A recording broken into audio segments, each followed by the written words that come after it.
મંગલમ ભગવાન વીરો મંગલમ ગૌતમ પ્રભુ મંગલમ સૂર્યભદ્રાદેવા જૈનો ધર્મોસ્તુ મંગલમ. જે 5 સમિતિમાં એક ભાષા સમિતિ છે અને 3 ગુપ્તીની અંદર એક વચન ગુપ્તી છે. તો બંનેમાં ફરક શું છે? તો હવે ગુપ્તીમાં આપણે શું જોયું કે સર્વથા વચન નિરોધ રૂપ છે અને નિર્વધ્ય વચન બોલવારૂપ 2 પ્રકાર. એટલે કે શું છે એમાં આપણે ગુપ્તીની અંદર એની વ્યાખ્યા છે. એમાં આપણે શું જોયું હતું કે જે સાવધ્ય વ્યાપાર હોય તો અહીંયા વચન યોગ રિલેટેડ છે. તો વચન યોગ રિલેટેડ જે સાવધ્ય એનું વચન યોગનું સાવધ્ય વ્યાપાર છે એટલે કે પાપકારી યુસેજ છે. તો એનું ટોટલી આપણને સ્ટોપ કરવાનું છે અને બોલવાનું કેવું છે, જે પણ નિર્વધ્ય વચન, જે પાપકારી વચન નથી તે બોલવાનું છે. તો એવી રીતે આપણને સમજવાનું. એટલે કે ઉપયોગપૂર્વક સમ્યક પ્રકારે ઉપયોગપૂર્વક આપણને નિવૃત્તિ કરવાની છે અને પ્રવૃત્તિ પણ કરવાની છે. તે ગુપ્તીમાં આવે છે ને. એટલે અહીંયા શું છે, ટોટલી વચનનો નિરોધ જ કરી નાખવાનું છે સર્વથા, totally and finally and completely વચન યોગને સ્ટોપ કરી નાખવાનું છે. તે છે વચન ગુપ્તી.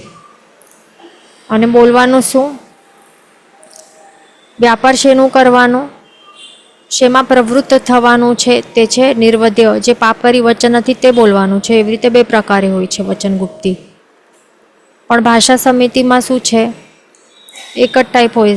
સમિતિ એટલે કે શું કે સમ્યક પ્રકારના ઉપયોગપૂર્વક પ્રવૃત્તિ કરવાની છે. ઉપયોગપૂર્વક શું કરવાનું છે? પ્રવૃત્તિ શેમાં કરવાની છે? બોલવાની પ્રવૃત્તિ કરવાની છે. તે પણ કેવી રીતે? સમ્યક પ્રકારે ઉપયોગપૂર્વક નિર્વધ્ય વચન બોલવાનું છે, જે પાપકારી વચન નથી. તો એવી રીતે એક જ પ્રકારે છે. તો એવી રીતે આપણે તો પહેલાં જ ભણી લીધું, તો એટલે તો ઇઝી જ હતું. પછી નેક્સ્ટ પોઈન્ટ શું છે કે કાયગુપ્તી. આપણે શું ભણી રહ્યા હતા અહીંયા ઉપરના પોઈન્ટ્સ? 3 ગુપ્તી ભણી રહ્યા હતા ને. મનોગુપ્તી થઈ ગયું, વચન ગુપ્તી થઈ ગયું. હવે ત્રીજી ગુપ્તી ભણવાનું છે, તે છે કાયગુપ્તી. તો ગુપ્તી એટલે કે શું? ફર્સ્ટ ઓફ ઓલ ગુપ્તી એટલે કે એક તો સમ્યક પ્રકારે નિવૃત્તિ પણ છે અને પ્રવૃત્તિ પણ છે. એ ધ્યાન રાખવાનું. કાયાને સાવધ્ય માર્ગમાંથી રોકી નિર્વધ્ય ક્રિયામાં જોડવી તે કાયગુપ્તી. એને કાયગુપ્તી કહેવાય. અને તે 2 પ્રકારે છે. કાયગુપ્તી એટલે કે કાય યોગ રિલેટેડ છે. અને ગુપ્તી કરવાનું એટલે કે શું? જે કાય યોગ છે તો એને ક્યાં, એનું શેમાં નિવૃત્તિ લેવાની છે? જે પણ પાપકારી સાવધ્ય માર્ગ હોય છે, જે કેવું છે, અકુશલ માર્ગ છે કે સાવધ્ય માર્ગ છે, દુર્માર્ગ છે, તો એમાંથી આપણને એને રોકવાનું છે. તો અહીંયા નિવૃત્તિ આમાં કરવાની છે. સાવધ્ય વ્યાપારમાં નિવૃત્તિ કરવાની છે. અને પ્રવૃત્ત શેમાં થવું છે? નિર્વધ્ય ક્રિયામાં, જે પાપકારી નથી એવી ક્રિયામાં એને જોડવું કાયાને. તો એને કાયગુપ્તી કહેવાય છે. તો આવી રીતે 2 પ્રકારે છે એનું. તો અહીંયા બતાવે છે. પહેલી છે ચેષ્ટા નિવૃત્તિ કાયગુપ્તી.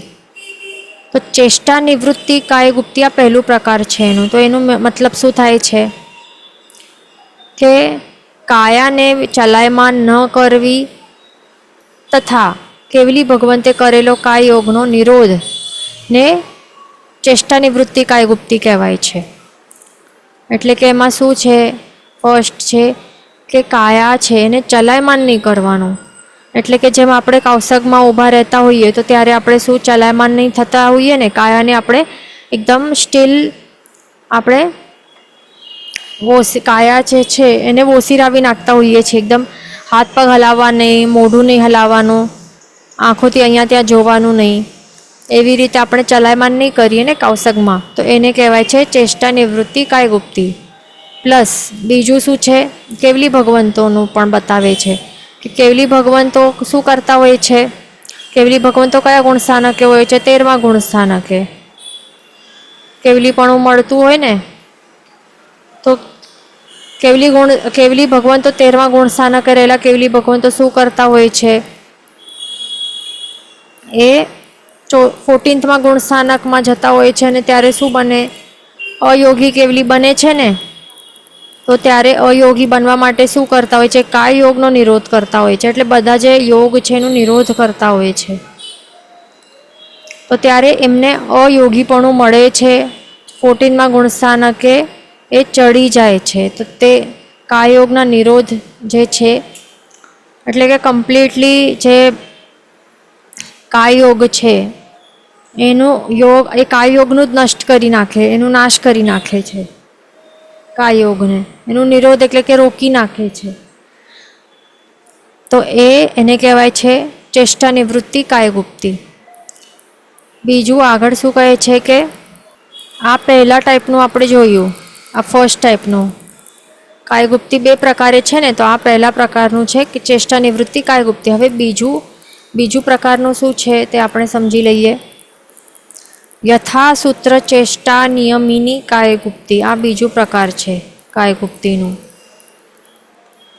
તો એમાં શું કહે છે કે જે સિદ્ધાંતમાં જેવી રીતે એક વિધિ કહેલી છે તો એના પ્રમાણે ગમનાગમન આદિ કરવું તેને કહેવાય છે યથાસૂત્ર ચેષ્ટા નિયમિની કાયગુપ્તિ.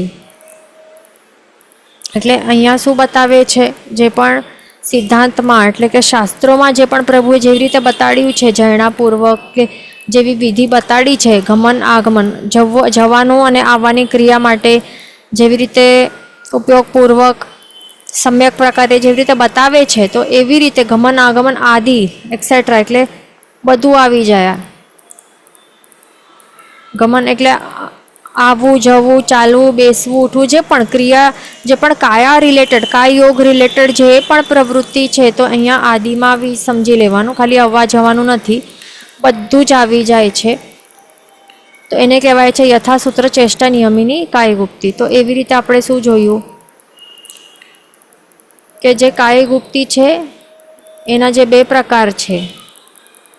કાયગુપ્તિ એટલે કે શું? ફર્સ્ટ ઓફ ઓલ ગુપ્તિમાં આપણે શું જોયું? 2 વસ્તુ હોય છે, એક તો નિવૃત્તિ હોય અને બીજું પ્રવૃત્તિ હોય.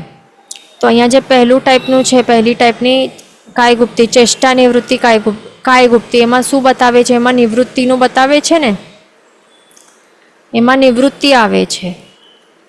અને જો બીજો પ્રકાર છે યથાસૂત્ર ચેષ્ટા નિયમિની કાયગુપ્તિ, એમાં શું આવે છે? પ્રવૃત્તિ આવે છે.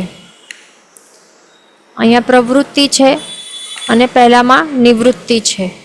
તો એ આવી રીતે યાદ રાખવાનું. ઓકે, તો આવી રીતે આપણે સમજી લીધું. અહીંયા ક્વેશ્ચન છે કે સર્વથા વચન નિરોધ એટલે મૌન કરવું. તો અહીંયા આપણે જેમ કાયગુપ્તિમાં શું જોયું? કાયગુપ્તિમાં જે પહેલું પ્રકાર છે એમાં શું આવે છે? નિવૃત્તિ આવે છે ને. ચેષ્ટા નિવૃત્તિ કાયગુપ્તિમાં આપણે શું જોયું? 2 પ્રકારે જોયા ને. એક તો કાયાને ચલાયમાન ન કરવું, એને ચેષ્ટા નિવૃત્તિ કાયગુપ્તિ કહેવાય છે. પ્લસ બીજી રીતે કેવલી ભગવંતે કરેલો કાયયોગનો નિરોધ, એને પણ ચેષ્ટા નિવૃત્તિ કાયગુપ્તિ કહેવાય છે. બંનેમાં નિવૃત્તિ આવે છે. તો જેમ કાયગુપ્તિમાં આપણે બંને પ્રકારે જોયું કે અહીંયા શું છે? કાયાને ચલાયમાન નહીં કરવું. એટલે કે શું? અહીંયા આપણે થોડાક સમય માટે આપણે એને કાયાનું મૌન રાખી રહ્યા છીએ, એટલે કાયાને સ્થિર કરી રહ્યા છીએ કે કાયયોગનો અહીંયા આપણે નિરોધ કરી રહ્યા છીએ. પણ કેવલી ભગવંતો જે અહીંયા નિરોધ કરે છે, કાયયોગનો નિરોધ, એમાં શું કરે છે? એમાં એ શું કરે છે કે કમ્પ્લીટલી અને પરમેનન્ટલી એ કાયયોગનો નિરોધ કરી નાખે છે.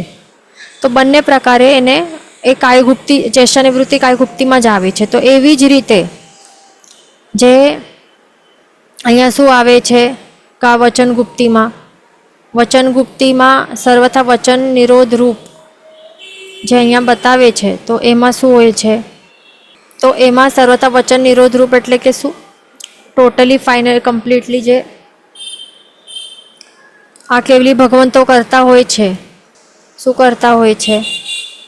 જેમ કાયયોગનો નિરોધ કરે છે અને 14માં ગુણ સ્થાનક કે પછી અયોગી બની જાય છે, તો એવી રીતે સર્વથા વચન નિરોધ જ્યારે તેઓ કરતા હોય છે, કાયયોગ નહીં પણ વચનયોગ અને શું હોય મનોયોગ, મન વચન કાયા ત્રણેય યોગનું સર્વથા તેઓ નિરોધ કરતા હોય છે. અને એના કારણે પછી એ 14માં ગુણ સ્થાનકે આવીને એ અયોગી બની જાય છે. તો આ સર્વથા વચન નિરોધ રૂપ એટલે કે શું કે અયોગી બનવા માટે જે એ કેવલી ભગવંતો કરતા હોય ને યોગ નિરોધની પ્રક્રિયા, તો એમાં આવે છે આ. અને જો સર્વથા એવી રીતે નહીં હોય લખેલું, એમ જ હોય કે વચન જે એટલે મૌન કરવું, તો એને પણ વચન ગુપ્તીમાં આવી જાય છે. એટલે એવી રીતે સમજી લેવાનું કે મૌન કરવું પ્લસ સર્વથા વચન નિરોધ રૂપ જે કેવલી ભગવંતો કરતા હોય છે, તો એને વચન ગુપ્તીમાં એનું સમાવેશ થાય છે. એટલે આ નિવૃત્તિમાં આવી જાય. અને પ્રવૃત્તિમાં શું આવે? નિર્વધ્ય વચન બોલવું. એવી રીતે બે પ્રકારે, જેવી રીતે અહીંયા આપણે જોયું ને કાયાનું ચેષ્ટા નિવૃત્તિ કાય ગુપ્તીમાં શું જોયું? બંને પ્રકાર. એવી રીતે વચન ગુપ્તીમાં પણ બંને પ્રકારે સમજવાનું, મૌન પ્લસ કેવલી ભગવાન દ્વારા કરેલ સર્વથા વચન નિરોધ. ઓકે, હવે આગળ ચાલશું. તો આવી રીતે આપણે શું ભણ્યું કે જે આ પ્રમાણે આપણે શું ભણ્યા કે જે પાંચ સમિતિ શું છે કે કુશલમાં પ્રવૃત્તિ કહેવાય. કુશલ આ શબ્દનું મિનિંગ શું છે? સન્માર્ગ. કુશલનું મિનિંગ છે સન્માર્ગ. તો સન્માર્ગમાં પ્રવૃત્તિ રૂપ છે આ પાંચ સમિતિ. એટલે કે સન્માર્ગ જે મોક્ષના કલ્યાણનું જે માર્ગ કહેવાય, આત્માનું કલ્યાણનું માર્ગ અથવા તો મોક્ષ માર્ગ જે કહેવાય, તો એમાં આગળ જે પ્રગતિ કરાવનાર જે આલંબન બને છે, તો એને કહેવાય છે શું? પાંચ સમિતિ. જે પાંચ સમિતિનું પાલન કરે એ મોક્ષ માર્ગમાં આગળ વધી શકે છે, કુશલમાં પ્રવૃત્તિ રૂપ બને છે, તે જ કહેવાય છે. અને ત્રણ ગુપ્તી એટલે કે શું? તે કુશલમાં પ્રવૃત્તિ તથા અકુશલથી નિવૃત્તિ રૂપ છે. આ બંને છે. એટલે પ્રવૃત્તિ અને નિવૃત્તિ બંને ગુપ્તીમાં આવી જાય છે. એટલે કે કુશલ એટલે કે સન્માર્ગમાં પ્રવૃત્તિ, અને જે દુર્માર્ગ છે અકુશલ એટલે કે શું? સન્માર્ગનું ઓપોઝિટ દુર્માર્ગ. તો એમાં નિવૃત્તિ રૂપ છે આ ત્રણ ગુપ્તીઓ. તો એવી રીતે આ ટોટલ કેટલા બને છે? 8 થાય છે. તો એ 8 પાંચ સમિતિ અને ત્રણ ગુપ્તીને શું કહેવાય છે? પ્રવચન માતા કહેવાય છે. તેનું રીઝન શું છે? કારણ શું છે? કારણ કે એ 8થી સંવર ધર્મપુત્રી તે 8થી સંવર ધર્મરૂપી પુત્ર ઉત્પન્ન થાય છે, અને તે ધર્મપુત્રનું પાલન પોષણ થાય છે. એટલે કે શું? કે આ 8 જે છે, પાંચ સમિતિ અને ત્રણ ગુપ્તી, આ પાંચ સમિતિ પ્લસ આ ત્રણ ગુપ્તી, જે 8 આ પ્રવચન માતાઓ છે, આ 8નું આપણે પ્રોપરલી પાલન કરીએ તો શું થાય છે? એ પાલન કરવાથી સંવરનું સેવન કરીએ કહેવાય છે. સંવર ક્રિયામાં આવી જાય છે. સંવર એટલે કે શું? કર્મોનું આવવાનું બંધ થાય છે, કરી શકાય છે. કર્મ આવવાના જે બારી બારણા છે ને, તો તે બંધ થઈ જાય છે, અને કર્મ બંધ એ આપણે અટકાવી શકીએ છીએ. એટલા માટે આ 8 એ સંવર ક્રિયા કહેવાય છે. આ 8 જે પાંચ સમિતિ ત્રણ ગુપ્તી છે, એનું સેવન દ્વારા શું થાય છે? સંવર ક્રિયાનું સેવન થાય છે. બરાબર. સંવરને ધર્મરૂપી પુત્ર કહેવાય. અહીંયા એની ઉપમા આપેલી છે, ધર્મરૂપી પુત્ર. સંવર ધર્મરૂપી પુત્ર એને કહેવાય છે. એટલે કે આ 8 છે, એનું સેવન દ્વારા સંવર ધર્મનું સેવન કરાય છે. એટલે આ માતા એટલા માટે કહેવાય છે કારણ કે આ 8નું સેવન કરીએ તો સંવર ધર્મ રૂપી પુત્ર એનું ઉત્પત્તિ થાય છે. એટલે કે ઓટોમેટિકલી એનું સેવન કરાય છે, કર્મબંધ આપણે અટકાવી શકીએ છીએ. અને આટલું જ નહીં, એનું પાલન પોષણ પણ થાય છે. ધર્મપુત્રનું પાલન પોષણ થાય છે. એટલે કે સંવર જે છે, સંવર ક્રિયામાં હજી વધારે આપણે આગળ વધી શકીએ છીએ. એટલા માટે એને શું કહેવાય છે? આ 8 એને પ્રવચન માતા, 8 પ્રવચન માતા કહેવાય છે. અને એ 8 પ્રવચન માતા કોણ ફોલો કરતા હોય છે? જે વ્રતધારી શ્રાવકો હોય છે અને મુનિ ભગવંતો હોય. તો એમને ઓલ ધ ટાઈમ તેઓ કોન્સ્ટન્ટલી એનું પાલન કરતા, સેવન કરતા જ હોય છે. કારણ કે જે પણ વ્રતધારી હોય તો એ 5 સમિતિ તો ઓબ્વિયસલી ફોલો કરવાનું જ હોય છે. વ્રતધારી શ્રાવકો હોય કે ગુરુ આ મુનિ ભગવંતો હોય તો આ 5 સમિતિ અને 3 ગુપ્તીઓ એમને આ ફોલો તો કરવાનું જ હોય છે. વ્રતધારી શ્રાવક ક્યારે કરી શકે? સામયિક અને પૌષદમાં કરી શકે છે. સામયિકનું જ્યારે પણ સામયિકમાં બેસતા હોય તો ત્યારે હોય છે ને સાવધ્ય વ્યાપારના ત્યાગના આપણે પચખાંડ લઈ લેતા હોઈએ છીએ. અને કરવાનું શું હોય છે એટલે કે અહીંયા નિવૃત્તિ આપણે લઈ લઈએ છીએ, સાવધ્ય વ્યાપારમાં નિવૃત્ત થઈ જઈએ છીએ. અને પ્રવૃત્તિ શું કરી રહ્યા છીએ? જે પણ ક્ષમતાનો લાભ કરાવનાર કે જે સ્વાભાવિક ગુણોનો વધારનાર એવી જે ક્રિયાઓ હોય છે, સમ્યક પ્રકારે ઉપયોગપૂર્વક આપણે ક્રિયાઓ એમાં પ્રવૃત્ત થઈ જઈએ છીએ. આપણા ત્રણેય યોગ એમાં એનો વ્યાપાર એનું સ્ટાર્ટ થઈ જાય છે. એટલા માટે 8 પ્રવચન માતા સામાયિકમાં પણ હોય અને પૌષદમાં પણ એ હોય છે. અને મુનિ ભગવંતોને તો હંમેશ માટે હોય છે. બરાબર. વ્રતધારી શ્રાવકને ક્યારે હોય? માત્ર સામયિક પૌષદમાં બેસે ત્યારે હોય. પણ મુનિ ભગવંતોને તો જ્યારથી એ શું લે? 5 મહાવ્રત સ્વીકારે, પચખાંડ લે તો એ લાઈફ ટાઈમ સુધી એ હંમેશ માટે એમને આ 8 પ્રવચન માતા તો હોય જ છે. એના જ કારણે શું થાય છે? કન્ટિન્યુઅસલી એક સંવર ક્રિયામાં એટલે સંવર રૂપી પુત્રનું ઉત્પન્ન થાય છે એમને. અને એના દ્વારા કર્મ બંધ નવા કર્મોના બંધ થવાનું અટકી જાય છે એમને. એટલે અહીંયા આપણને તફાવત દેખાય છે કે શ્રાવક જે વ્રતધારી શ્રાવક કરતાં કેટલું ઘણું વધારે સંવરમાં મુનિ ભગવંતો રહી શકે છે.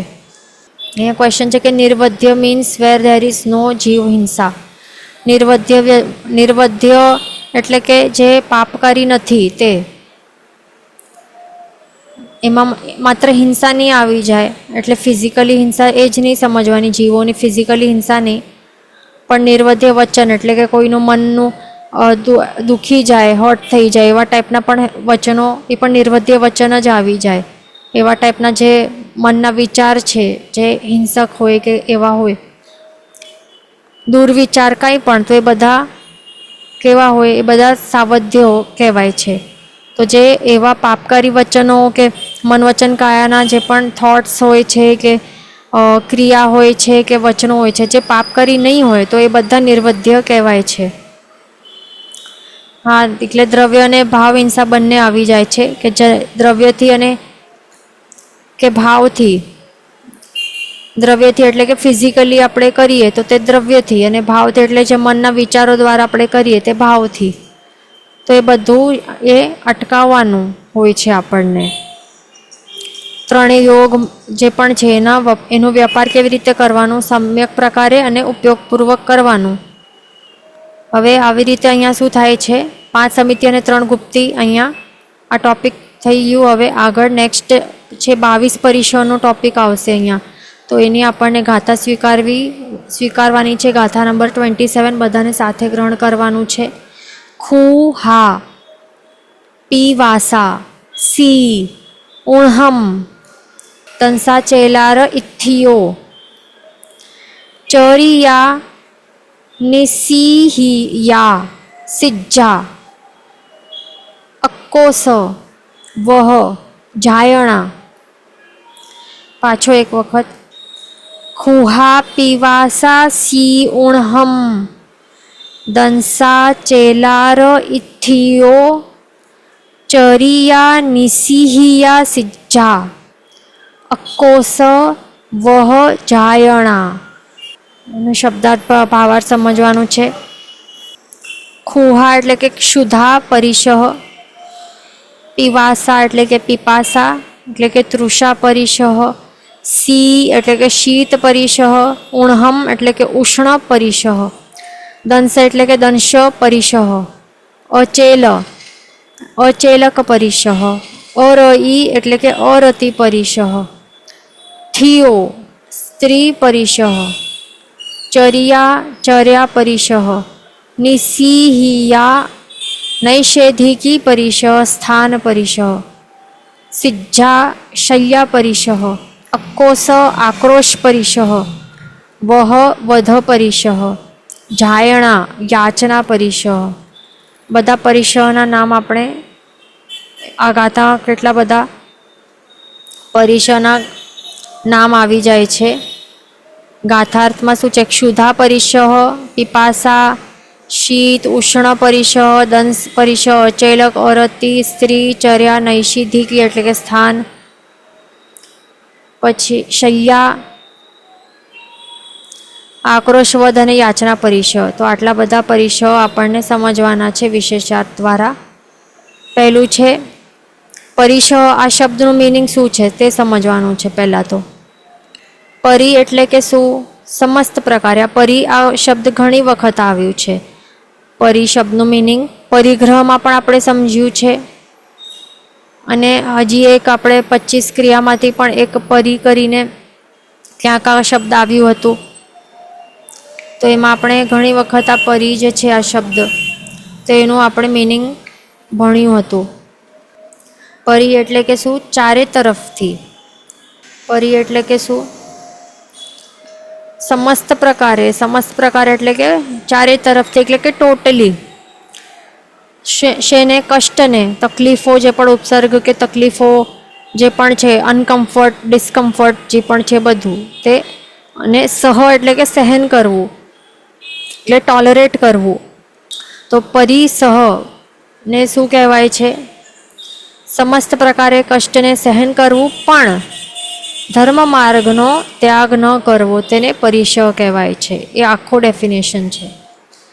એટલે સહન કરવાનું બધું, કેવી કેવી જે પણ તકલીફો આવે એ બધું સહન કરવાનું, પણ એવા સમયમાં, એવા નબળા સમયમાં એ વખતે આપણને ધર્મ ઉપર આપણને શ્રદ્ધા આપણી ડગમગાવી નહીં એટલે એના ઉપર શ્રદ્ધા જે છે એ અચલ રહેવી જોઈએ, એ ડગમગાવી નહીં જોઈએ. નહીં તો કેટલાકને તકલીફ આવે કાંઈ તો પછી ધર્મ ઉપરથી શ્રદ્ધા જ ચાલી જાય કે આટલું ધર્મ કર્યું, આટલું ભગવાન ભગવાન કરું છું, દિવસ રાત પૂજા કરું છું, આટલું કેટલું કરું છું, છતાં પણ ભગવાન મારું હેલ્પ નથી કરતા, આટલી તકલીફો આપી દીધી છે. બધું ભગવાન ઉપર એ શું એમને બ્લેમ કરવા લાગે, ધર્મને બ્લેમ કરવા લાગે, અને પછી શું કરે? પૂજા બંધ કરી નાખે, નવકારવાળી બંધ કરી નાખે, ધર્મ બંધ કરી નાખે અને નાસ્તિક બની જાય. કેટલા આવા સમય આવે ને જ્યારે સહન કરવાના સમયમાં આ બધું એવું વિપરીત બુદ્ધિ થઈ જાય, અને એવી રીતે ઘણા કરી દેતા હોય છે. તો પરિશઃ એટલા માટે આ ત્યારે જે કષ્ટ સહન કરે છે એ સમ્યક પ્રકારે કષ્ટ સહન કર્યું નહીં કહેવાય. જે સમ્યક પ્રકારે કષ્ટ સહન કરવું એને કહેવાય પરિશઃ. તો સમ્યક પ્રકારે કેવી રીતે કષ્ટ સહન કરવાનું? કે બધું જે પણ આવે છે બધું સહન કરવું, પણ એ બધું સમભાવે સહન કરવાનું, હાય હોય નહીં કરવાનું, અને એવા સિચ્યુએશનમાં પણ ધર્મનો માર્ગનો ત્યાગ નહીં કરવાનો, એ પકડી રાખવાનું. કેટલી પણ કેવી પણ સિચ્યુએશન છે, શ્રીપાલ અને મેણાને કેવી સિચ્યુએશન આવી હતી, કષ્ટો કેટલા સહન કરવા પડ્યા હતા એમને, કેટલા સમય સુધી, કેવો રોગ હતો, ત્યારે એવા ટાઈમમાં પણ તેઓએ ધર્મનો માર્ગનો ત્યાગ નહીં કર્યો, ઇનફેક્ટ હજી વધારે ધર્મ કર્યો હતો. તો એવી રીતે આપણને કરશું તો કહેવાશે કે આપણે પરિશઃ સહન કર્યો. કેટલા 22 પરિશઃ છે. 22 પરિશઃમાં દર્શન એટલે કે સમ્યક્ત્વ, આ શબ્દ છે ને દર્શન એટલે કે સમ્યક્ત્વ પરિશઃ, અને પ્રજ્ઞા પરિશઃ, એ 2 પરિશઃ ધર્મનો ત્યાગ ન કરવા માટે છે. અને બાકીના જે 20 છે પરિશઃ એ કર્મની નિર્જરા કરવા માટે છે. ટોટલ કેટલા છે? 22 પરિશઃ છે ટોટલ. તો 22 પરિશઃમાંથી આ 2 છે ને, દર્શન એટલે કે સમ્યક્ત્વ પરિશઃ અને પ્રજ્ઞા પરિશઃ, આ બંને કેવા છે? ધર્મનો નહીં ત્યાગ કરવાનો એના માટે છે. બાકીના 20 છે એ આપણને કર્મ નિર્જરા કરવી હોય એના માટે છે. ધ્યાન રાખવાનું. સૌથી પહેલું છે ક્ષુધા પરિશઃ. તો ક્ષુધા પરિશઃ એટલે કે શું છે? ભૂખ. ક્ષુધા એટલે કે ભૂખ. તો એવું કોણ વ્યક્તિ છે કે જેને ભૂખ નથી લાગતી? ભૂખ લાગવી એટલે આ જ્યારે આપણે કહીએ ને કે મને ભૂખ લાગી છે, મને ખાવાનું આપો, તો એ ભૂખ લાગે છે, એ જે ફિલિંગ થાય છે એ પોતે જ એક કષ્ટ છે. અને એ કોના કારણે આવે છે? અશાતાવેદન્ય કર્મનું આપણું ઉદય છે એ વખતે, એટલા માટે આપણને ભૂખ લાગી રહી છે એ વખતે. ધ્યાન રાખવાનું. જે ભૂખ આપણે કહીએ ને ભૂખ લાગી છે, ભૂખ લાગી છે, તો એ ભૂખ લાગવી એનો અર્થ શું છે? એ વખતે એ ટાઈમ ઉપર આપણા અશાતાવેદન્ય કર્મનું ઉદય જાણવું. તો એના મિનિંગથી સમજી લેવાનું કે જેને બહુ વધારે વારંવાર ભૂખ લાગતી જાય, કેટલું પણ ખાય છતાં 1 આવરમાં એટલે હાફ એન આવરમાં પાછો ભૂખ લાગી જાય, તો એનું મિનિંગ શું? કે એનું બહુ વધારે મેટાબોલિઝમ ફાસ્ટ છે કે બહુ વધારે ખાવાની જરૂર છે, એ નથી. એનું અશાતાવેદન્યનું ઉદય વધારે વારંવાર જલ્દી જ થાય છે. અશાતાવેદન્યનું ઉદય બહુ ફ્રિકવન્ટલી અને બહુ વધારે છે, એટલા માટે એને વારંવાર ભૂખની વેદના સતાવે છે. અને એને શાંત કરવા માટે એ એક ટેમ્પરરી ઉપચાર કરવું પડે છે. એટલે શું? કેવું ઉપચાર? ટેમ્પરરી ઉપચાર, ખાવાનું કે પીવાનું. તો એ ઉપચાર કરે તો એની જે તકલીફ છે એ ઓછી થાય. તો એવું હોય છે. એટલા માટે આપણે તપ કરતા હોઈએ ને, તપસ્વીઓ શું કરે? તપસ્વીઓને ભૂખ લાગે, આખા દિવસનો ઉપવાસ કરે, આખા દિવસ ઉપવાસ કરે, ભૂખ લાગે એમને? નથી લાગતી ને. હવે કોઈક સ્ટાર્ટિંગમાં કરતો હોય એક દિવસ, તો ક્યારેક એમને થતું હોય આ અશાતાવેદન્યનો ઉદય હોય, પણ જે પછી તપમાં જ લાગી જતા હોય, એકદમ ભાવપૂર્વક કરે, ખૂબ જ ભાવપૂર્વક વિશુદ્ધ પ્રકારના ભાવો સાથે કરે, તો એમને ભૂખ લાગે? ભૂખ નથી લાગતી. તેનું મિનિંગ શું સમજવાનું? કે અશાતાવેદન્ય કર્મનું એ શું કરી રહ્યો છે? ત્યારે નિર્જરા કરી રહ્યો છે, એટલા માટે એ ઉદયમાં ત્યારે આવી શકતો નથી, ભૂખ જ લાગતી નથી. આપણે જ્યારે આપણે સમજો કે પાલિતાણાની જાત્રા કરતા હોઈએ, તો ત્યારે આપણે જાત્રામાં એવા મસ્ત થઈ જતા હોઈએ તો અને પૂજા કરતા હોઈએ, સવારથી આપણે ચડીને પછી સમજો કે સાંજ થઈ જાય કે બપોર થઈ જાય ત્યાર સુધી ભૂખ લાગતી હોય આપણને? કેમ નથી લાગતી? ત્યારે બધું ખાવાનું પીવાનું બધું કેવી રીતે ભૂલાઈ જતું હોય છે? બિકોઝ એવા આપણે એ વખતે આપણે એ ભક્તિ જે કરી રહ્યા છે ને, તો ભક્તિનું એવું પાવર, એવું પ્રભાવ હોય છે કે આપણે તરત જ દેખાય છે ઓન ધ સ્પોટ કે આપણા અશાતાવેદન્યનું કેવું ભારે એ નિર્જરા થઈ રહી છે કે ઉદયમાં આવવા દેતું નથી. આ ભક્તિનું પ્રભાવ એવું છે, એટલા માટે આપણને આ અશાતાવેદન્યનું ઉદય નથી થતું, ભૂખ પ્યાસ લગતી નથી એ વખતે આપણને.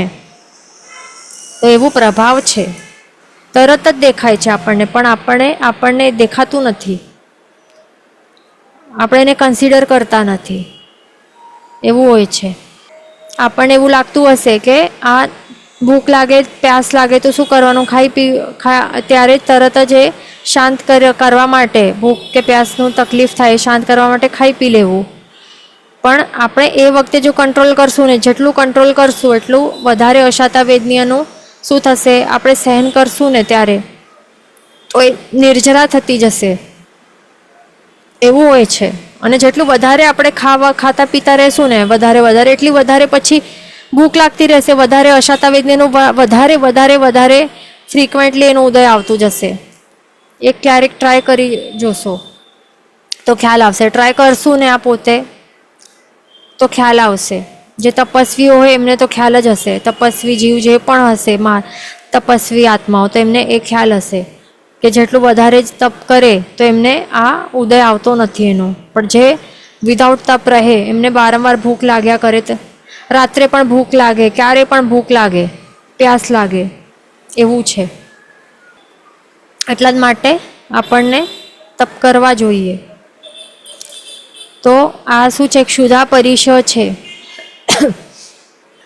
તો જે પણ આ જે ભૂખની જે તકલીફ છે ને,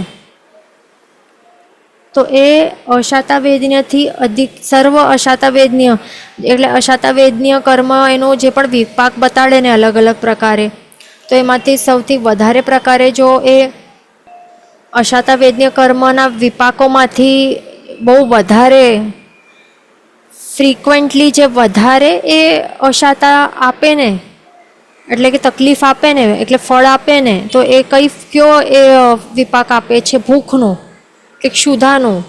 એ બહુ વધારે એનો વિપાક છે. આ બહુ વધારે એનો અને સૌથી અધિક છે એનું આ ભૂખ તરીકે એનું આ ફળ બહુ વધારે આપે છે ઘણીવાર. એવું હોય છે. એટલા માટે આપણને શું કરવાનું, જે આપણે ભૂખ છે, ક્ષુધા છે, તો એને આપણને સહન કરવાનું છે. કેટલાકને ભૂખ લાગે અને બહુ તકલીફ થતી હોય, સહન કરવાનું એને એટલે કે સહન કરવું પણ નહીં હોય તો શું કરે, કાંઈ પણ અશુદ્ધ આહાર હોય તો એ ખાઈ લે, ગ્રહણ કરી લે. અરે ભૂખ લાગી છે, ખાઈ લીધું, જે ખાધું તે ખાઈ લીધું. હવે અશુદ્ધ આહાર પણ ગ્રહણ કરી લે. પણ આપણને શું કહે છે અહીંયા, એ સહન કરવાનું છે ભૂખને. ન હશે ચાલશે, પણ અશુદ્ધ આહાર તો આપણને ગ્રહણ નથી કરવાનો.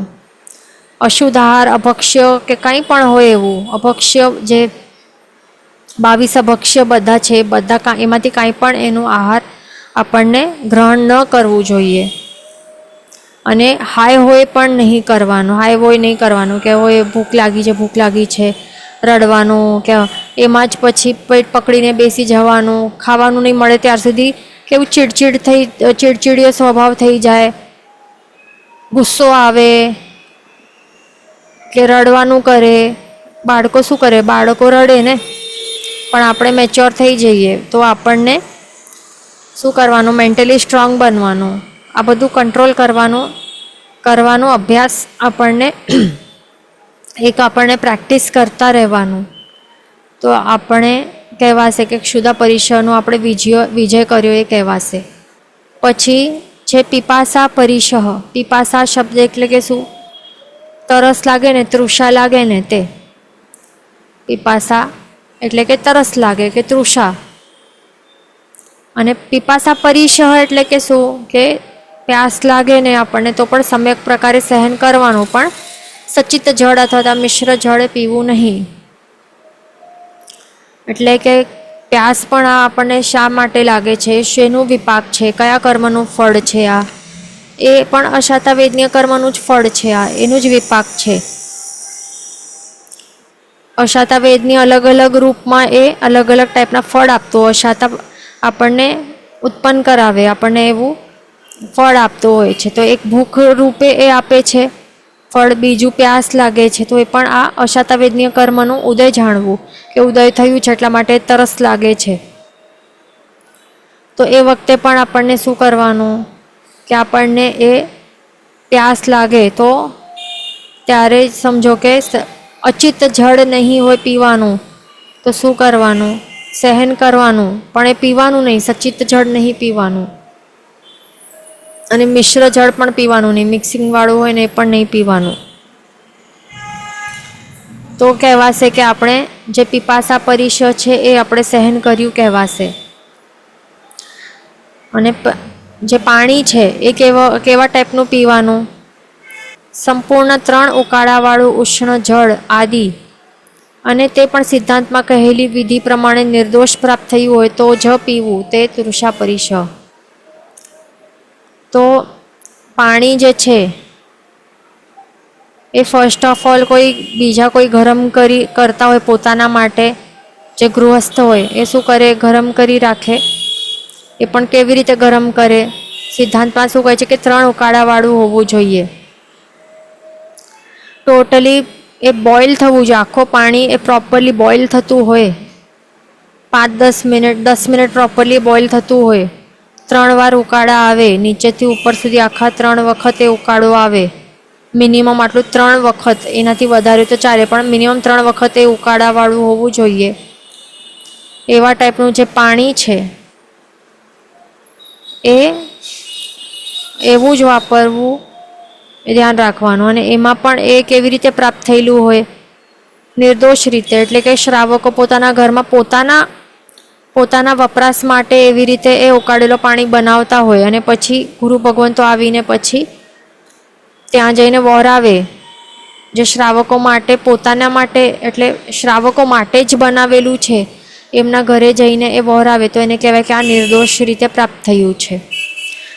તો એવી રીતે પ્રાપ્ત થયેલું હોય તો જ પાણી પીવાનું, એવું અચિત જળ તો એવું હોય. અને ન મળે તો પછી ત્યારે સહન કરવાનું. એવા ટાઈપનું નિર્દોષ જલ, અચિત જલ નહીં મળતું હોય, 3 ઉકાળાવાળું એ ગરમ પાણી નહીં મળતું હોય, તો પણ સચિત પાણી કે મિશ્ર પાણી નહીં પીવાનું. તો એને કહેવાય છે કે તૃષા પરિસહ સહન કર્યું કહેવાશે. અને એના દ્વારા શું થાય છે? કર્મોની નિર્જરા થાય છે, સંવર ક્રિયામાં આપણે પ્રવૃત્ત થયા છે એ કહેવાશે, કર્મબંધ અટકી જાય છે એના કારણે. ત્રીજું છે શીત પરિસહ. શીત એટલે કે ઠંડી લાગે ને, શીત એટલે કે ઠંડી લાગવી, અને શીત પરિસહ એટલે કે શું? અતિશય તાઢ પડવાથી અંગોપાંગ અકળાઈ જતા હોય તો પણ સાધુને ન કલ્પે તેવા વસ્ત્રની ઈચ્છા અથવા તાપણીએ તાપવાની ઈચ્છા માત્ર પણ ન કરે તેને શીત પરિસહ કહેવાય. એટલે કે શું? આટલી ઠંડી પડે કે અંગોપાંગ પણ અકળાઈ જાય, આટલી ઠંડી પડતી હોય. વિન્ટર સિઝનમાં રાત્રે કેટલી ઠંડી પડતી હોય, કેટલી ઠંડી પડતી હોય, અંગોપાંગ અકળાઈ જાય એવા ટાઈપની ઠંડી પડતી હોય.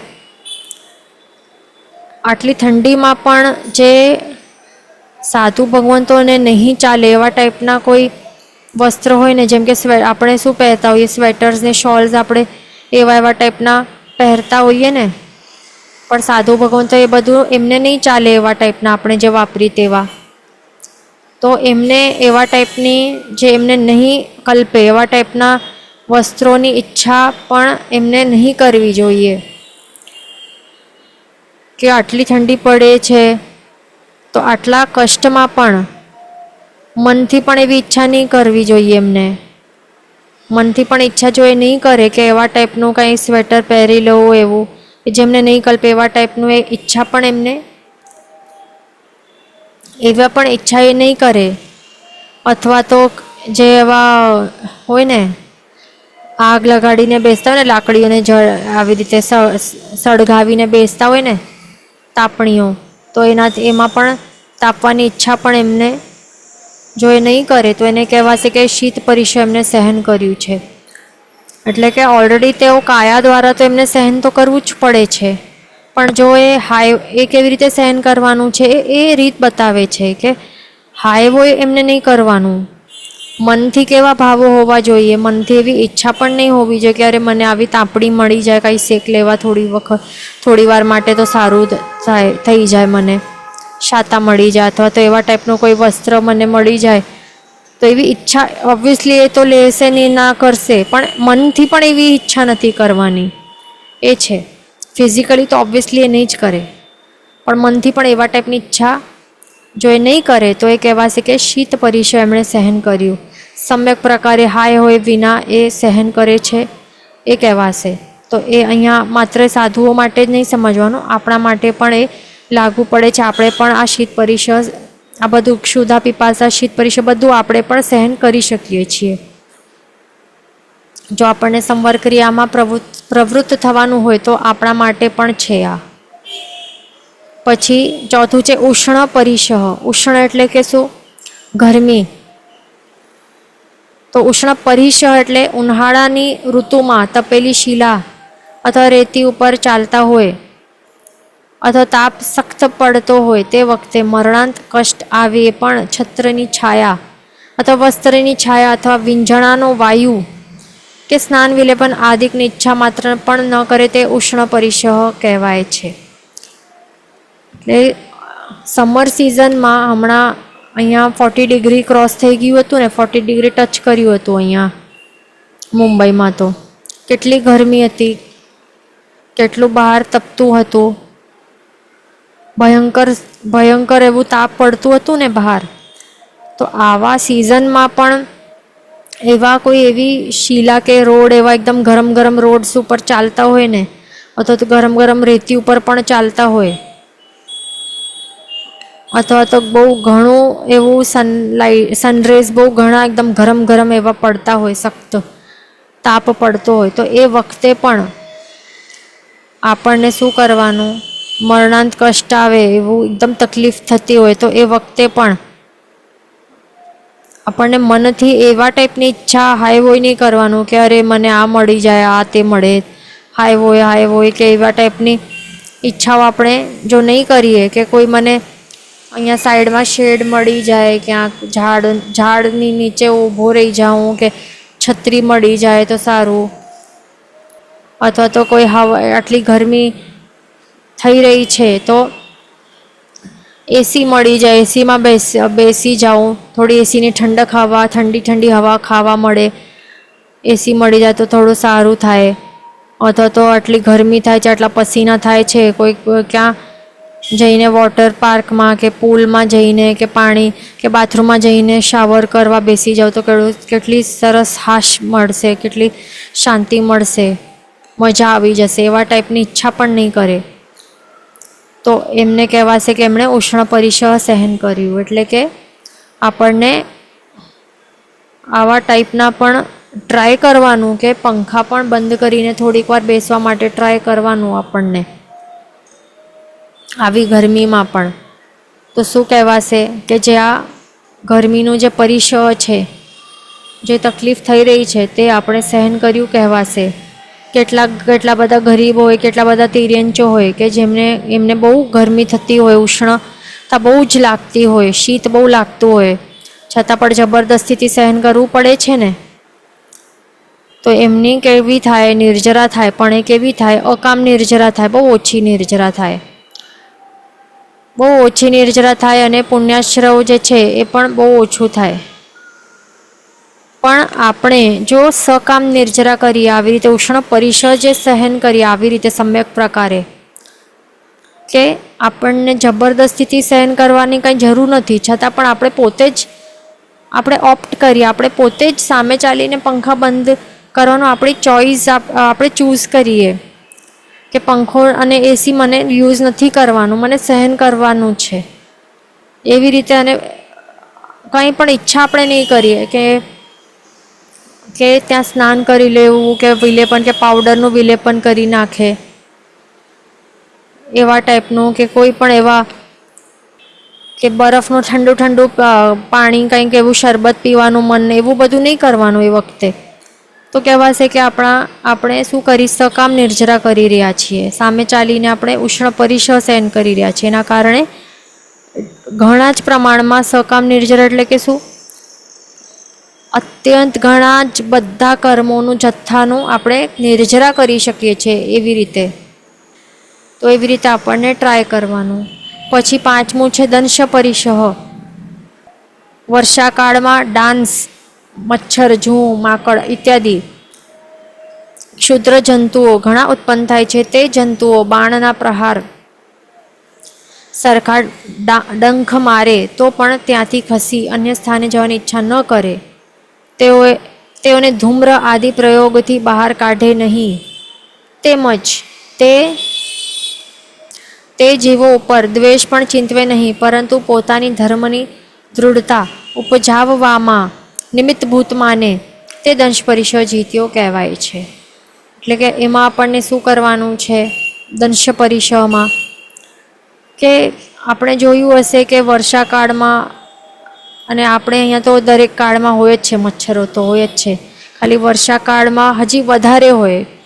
તુચ્છ નાનકડા એવા ટાઈપના જંતુઓ ઘણા ઉત્પન્ન થાય છે, સ્પેશિયલી વર્ષાકાળમાં. રેની સિઝનમાં બહુ વધારે થાય છે, પણ એમ તો દરેક આખા વર્ષમાં હોય જ છે ને મચ્છરો તો આપણને શું કરવાનું કે આ જે પણ મચ્છરો કે જે પણ આ કીડા મકોડાઓ હોય છે, તો એ બાણના પ્રહાર જેવા પણ એકદમ તીક્ષ્ણ એવા ડંખ મારે ને આપણને, તો પણ આપણને આપણા મનના વિચારો કેવા હોવા જોઈએ, સમભાવવાળા હોવા જોઈએ. એ વખતે બિલકુલ પણ એ જીવો પર દ્વેષ ભાવ આવવું નહીં જોઈએ. ક્રોધનો ભાવ આવે ને કે આ મચ્છર મને કાંટે, કેવું કાટ્યું, એને મારી નાખો, આ તેમ ભગાડી નાખો, સ્પ્રે મારી નાખો એના ઉપર, એવા ટાઈપના કોઈ પણ એવા હિંસક વિચારો કે દ્વેષભાવો, ક્રોધના વિચારો એવા નહીં આવવા જોઈએ. પણ ત્યારે એ વખતે કેવા, અને હા પ્લસ અહીંયાથી ચાલ્યો જાઉં, બીજે ક્યાં ચાલ્યો જાઉં, કે એના બધાને આવું કોઈ ધુમાડા છોડીને કે ઓલ આઉટ લગાડી નાખું, એવા ટાઈપના કંઈ પણ પ્રયોગ કરીને બધાને બહાર કાઢી નાખું કે મારી નાખવાનું, તો એવા ટાઈપના બિલકુલ પણ ભાવો આવવા નહીં જોઈએ. પણ શું માનવું જોઈએ કે આ શું કરે છે, આ બધા નિમિત્તરૂપ બની રહ્યા છે. આ જીવડાઓ છે ને, આ નાનકડા જીવડાઓ, એ મારા પોતાના કરેલા કર્મોના કારણે એમને મન થાય છે કે મને આવી રીતે ઉપસર્ગ આપવા માટે એમને મન થાય છે, કારણ કે મારું હમણાં કર્મનું ઉદય ચાલી રહ્યું છે, એના કારણે મને કષ્ટ આવે છે, આ કષ્ટ આપે છે જીવડાઓ. અને આ શું બને છે? આ નિમિત્ત રૂપ બની રહ્યા છે આ જીવડાઓ. એવી રીતે વિચારવાનું, મારા કર્મની નિર્જરા કરવા માટે એ નિમિત્ત રૂપ બની રહ્યા છે. તો એવી રીતે વિચારવાનું એ વખતે. તો કહેવાશે કે હા, આપણે દંશ પરિશ આપણે સહન કર્યું છે, એ જીત્યો છે, એ કહેવાશે.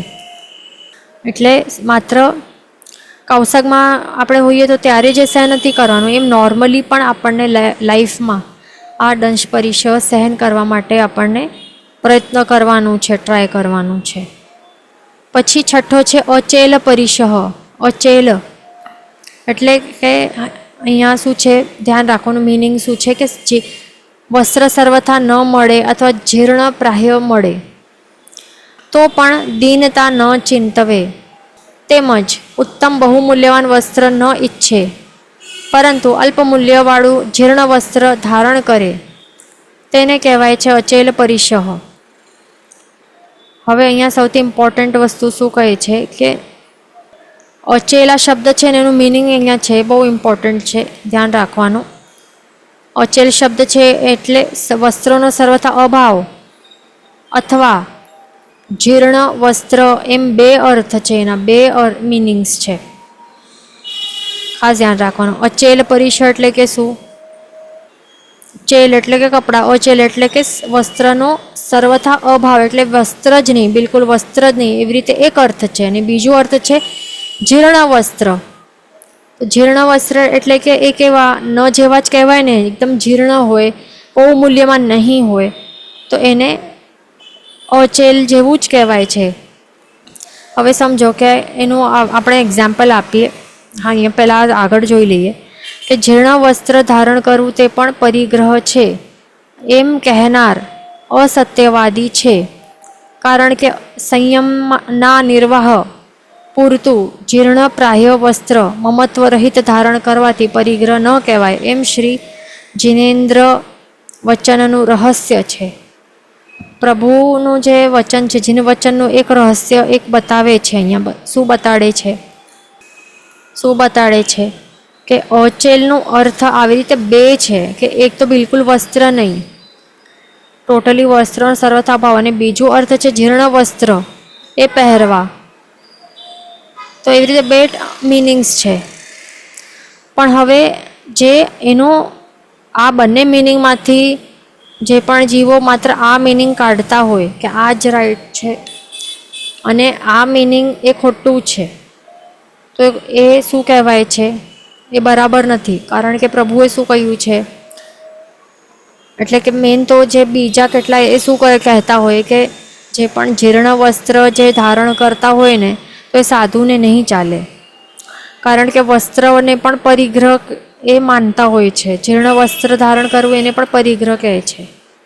હવે જે ગૃહસ્થો જે આપણે જે કપડાં પહેરી રહ્યા છે તે હાથે પરિગ્રહ કહેવાય, પણ જે જીર્ણ વસ્ત્ર હોય છે તો એને પરિગ્રહ નહીં કહેવાતું નથી. કેટલા શું કહે કે જીર્ણ વસ્ત્ર પણ આપણને ધારણ નહીં કરવા જોઈએ.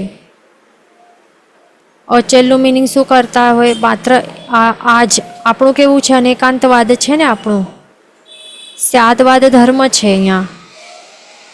તો એક જ જે છે એ પકડીને જે ચાલે એ જ પકડીને ચાલે, એકાંતવાદ કરે તો એ પણ મિથ્યાત્વ છે.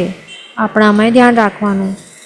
અહીંયા શું બીજો મિનિંગ છે કે જીર્ણ વસ્ત્ર, એ પણ અર્થ છે એનું, પણ એ શું કહેતા હોય કે ના, જીર્ણ વસ્ત્ર પણ ધારણ નહીં કરવા, કારણ કે એ પણ પરિગ્રહ કહેવાય છે, એટલા માટે બિલકુલ વસ્ત્ર જ ધારણ નહીં કરવા. જો એવું કહેતા હોય એ કેવા છે? અસત્યવાદી છે. કારણ શું છે? કારણ કે સંયમનું નિર્વાહ પૂરતું જીર્ણ પ્રાય વસ્ત્ર પણ મમત્વ રહિત ધારણ કરવાથી પરિગ્રહ નહીં કહેવાય. આ મેઇન ઇમ્પોર્ટન્ટ છે. આ એકદમ કે સંયમનું નિર્વાહ કરવાનું હોય, જે સંયમ જીવન પ્રોપરલી એમને નિર્વાહ કરવાનું હોય, તો એના માટે એના પૂરતું જેટલું જરૂર હોય એટલા જ જીર્ણ વસ્ત્ર પણ જીર્ણ પ્રાહ્ય કહ્યું છે અહીંયા, જીર્ણપ્રાય વસ્ત્ર એ જો મમત્વ રહિત ધારણ કરે, એટલે કે એના ઉપર આસક્તિ ભાવ નહીં હોય, એવા જીર્ણ વસ્ત્ર એ ધારણ કરે, પણ સંયમના જીવન માટે, નિર્વાહ માટે જેટલા પૂરતું હોય બસ એટલા જ, તો એને કહેવાય છે કે એને પરિગ્રહ નથી મનાતું. એટલે આપણા સાધુ સાધ્વીજી ભગવંતો એક એવા કપડાં, એક એવા વસ્ત્ર ધારણ કરતા હોય, સફેદ જીર્ણ વસ્ત્ર ધારણ કરતા હોય ને, એ જ એ વાપરતા હોય, મેલા થઈ જાય, ઘસાઈ જાય તો પણ એ જ વાપરતા હોય છે. અને એક્સ્ટ્રા સ્ટોકમાં રાખતા પણ નહીં હોય ને, કબાટ ભરીને રાખતા એમના પાસે હોય, કબાટ ભરીને એવા સેમ વ્હાઈટ સફેદ આવા સેમ વસ્ત્રો હોય છે એમના પાસે, થપ્પીની થપ્પી હોય, નહીં હોય ને કબાટમાં થપ્પીઓ, જે એ એક પહેરતા હોય અને બીજું એક હોય, બીજું એક એડિશનલ હોય અને એક હોય, તો એક ધોવામાં હોય તો બીજું પહેરવા માટે હોય, તો એવી રીતે બે જોડી હોય, બરાબર. તો એને પછી પરિગ્રહ નહીં કહેવાય, કારણ કે તેમનો માત્ર સંયમના જીવન માટે નિર્વાહ પૂરતું જ છે, બે જ જોડી છે, અને એ પણ જીર્ણ છે, બહુ મૂલ્યવાન પણ નથી, અને એના ઉપર મમત્વ આસક્તિ ભાવ પણ નથી, કારણ કે કેવા છે, એકદમ પ્લેન વ્હાઈટ છે, ના ડિઝાઇન ના એમ્બ્રોઇડરી કાંઈ નથી. એ પણ ધ્યાન રાખવાનું કે કંઈ ડિઝાઇન કે એમ્બ્રોઇડરી વર્ક પણ નહીં ચાલે એમાં, ખાલી જે રેડ લાઇન્સ કે ગ્રીન લાઇન્સ હોય ને એટલી જ ચાલે, બીજું ડિઝાઇન એમ્બ્રોઇડરી વાળું કેટલા શ્રાવકો શું કરતા હોય, વોરાવતા હોય છે. તો એવું બધું આપણને ચાલે નહીં, આપણને એવું વોરાવવાનું નહીં હોય, એમ્બ્રોઇડરી વર્ક ને ડિઝાઇનર એવા બધાની આપણને વહોરાવા જોઈએ નહીં. તો શું થાય, જો સાધુ સાધ્વીજી ભગવાનને એમના ઉપર આસક્તિભાવ થઈ જાય તો પછી નિમિત્ત કોણ બન્યા, આપણે. અને આપણે એમની શું કરી છે, જે ગુણો છે, ગુણોની હિંસા કરીએ એટલે બહુ વધારે પાપ, આપણને ઘણું પાપ લાગશે આપણને. એટલા માટે એકદમ પ્લેન જ આપણને વહોરાવા, ડિઝાઇન એમ્બ્રોઇડરી વર્ક કાંઈ પણ નહીં ચાલે, ધ્યાન રાખવાનું આપણને. નહીં તો પછી શું, પછી ટ્રેન્ડિંગ થઈ જાય, આપણે સ્ટાર્ટ કરીએ તો પછી આગળના જનરેશનવાળા પણ એવું જેવું જ આપે, તો આખું એક આપણું ચેન્જ જ થઈ જાય ને આપણા કારણે. એ બધું નહીં કરાય આપણાથી. તો જે જીર્ણ વસ્ત્ર હોય એ મમત્વ, એના પર આસક્તિ ભાવ નહીં હોય, તો એને કહેવાય, એને પરિગ્રહ નહીં કહેવાય. એ ખાસ ધ્યાન રાખવાનું. તો એવું પ્રભુનું વચનનું રહસ્ય છે, એટલે મેન એનું મર્મ, એટલે શું કહેવાય છે કે એક અર્થ છે. માત્ર એ શબ્દનું જે લિટરલ મિનિંગ છે એના ઉપર આપણે ચાલીએ તો એને એકાંતવાદ કહેવાય, પણ એનું રહસ્ય જાણવું જરૂરી છે. પ્રભુનું જે પણ વાણી છે એનું મિનિંગ, સાચો મિનિંગ આપણને સમજવાનું છે, અર્થનો અનર્થ નથી કરવાનું, એ ખાસ ધ્યાન રાખવાનું. તો એને પરિગ્રહ નહીં કહેવાય. હવે એક્ઝામ્પલ આપણે કહીએ, સમજો કે કોઈક એક ગરીબ વ્યક્તિ છે, તો એના પાસે કોઈ પૈસા માંગવા આપણે જઈએ તો એ શું કહેશે, અરે મારા પાસે પૈસા નથી મારા પાસે, તો હું શું આપું, મારા પાસે પૈસા છે જ નહીં. પણ એ ગરીબ વ્યક્તિ પાસે એનું જીવન ચલાવવા જેટલું જરૂરી છે એટલું છે એના પાસે પૈસા. એના પાસે 5,000 રૂપિયા હશે, એને જે પણ એનો મંથલી રાશન ને ખાવા પીવાનું જે પણ ખર્ચો છે એ ચલાવવા માટે એના પાસે છે એટલા પૂરતા પૈસા. પણ બીજો કોઈ માંગે તો એ શું કહે, નહીં મારા પાસે પૈસા નથી. તો એનું શું મિનિંગ થયું, કે એ સાચે ગરીબ છે, એટલે ઝીરો છે એનું, કે જૂઠ બોલે છે એવું છે, નથી ને. એના પાસે એવું નથી કે બિલકુલ છે જ નહીં, એના પાસે છે પણ એના પાસે એક્સ્ટ્રા નથી, એટલા માટે એને ગરીબ કહેવાય છે ને. તો એવું જ છે કે આ જીર્ણ વસ્ત્રનું એ જ મિનિંગ છે. જે અચેલનું મિનિંગ એ સેમ છે. અચેલ એટલે કે શું, કે બિલકુલ છે જ નહીં વસ્ત્ર, તે એનું મિનિંગ નથી. પણ જીર્ણ વસ્ત્ર છે એટલે કે ન જેવા જ છે. જેમાં ગરીબ પર્સન છે એના પાસે 5,000 જ છે તો એ ન જેવા જ છે, નિર્ધન વ્યક્તિ છે. હવે આપણે કંઈ આ નિર્ધન છે તો એનું મિનિંગ નથી કે ઝીરો, એકદમ ઝીરો ખાલીખમ છે, 5,000 જ છે માત્ર, તો એને પણ નિર્ધન જ કહેવાય છે, કારણ કે આ ન જેવા જ છે પૈસા. સમજ્યા ને. આ ગરીબ અને એ કહેશે કે મારા પાસે છે જ નહીં પૈસા, એનું એ મિનિંગ નથી કે ઝીરો, એકદમ ઝીરો છે. એટલે કે નિર્ધનનું એકદમ લિટરલ મિનિંગ આપણે નથી કાઢતા ને ત્યારે, કે ટોટલી ઝીરો છે. નિર્ધનનું મિનિંગ છે એના પાસે પૈસા છે પણ બહુ ઓછા છે, બસ એ જ સેમ મિનિંગ અહીંયા કાઢવાનું છે. અચલ એટલે કે શું, બિલકુલ કપડાં જ નથી, એ નહીં. મિનિંગ શું છે? કપડાં છે પણ એકદમ જીર્ણ છે, સંયમના નિર્વાહ પૂરતા જ છે, માત્ર 2 જોડી છે, પ્લસ એના ઉપર મમત્વ પણ નથી, એટલા માટે એને પરિગ્રહ નથી ગણાતું. એ ખાસ ધ્યાન રાખવાનું. એટલે અર્થનું અહીંયા અનર્થ આપણે કરવાનું નહીં, એ ખાસ ધ્યાન રાખવાનું. એ બહુ મૂલ્યવાન પણ નહીં હોય, બરાબર.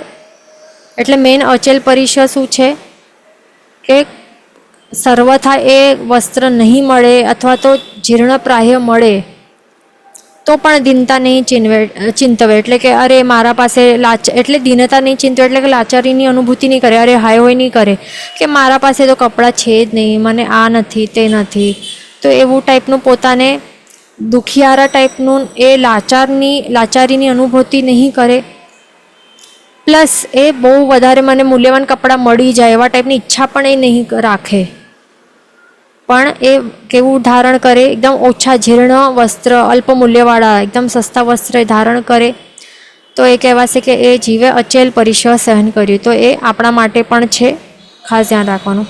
સમય થવા છે, નેક્સ્ટ ક્લાસમાં કન્ટિન્યુ કરશું. જીન વચન વિરુદ્ધ બોલાય તો મિચ્છામિ દુક્કડમ સર્વમંગલ માંગલ્યમ સર્વકલ્યાણ કારણ પ્રદાનમ સર્વધર્માણમ નિરંજિતિ શાસનમ પ્રણામ.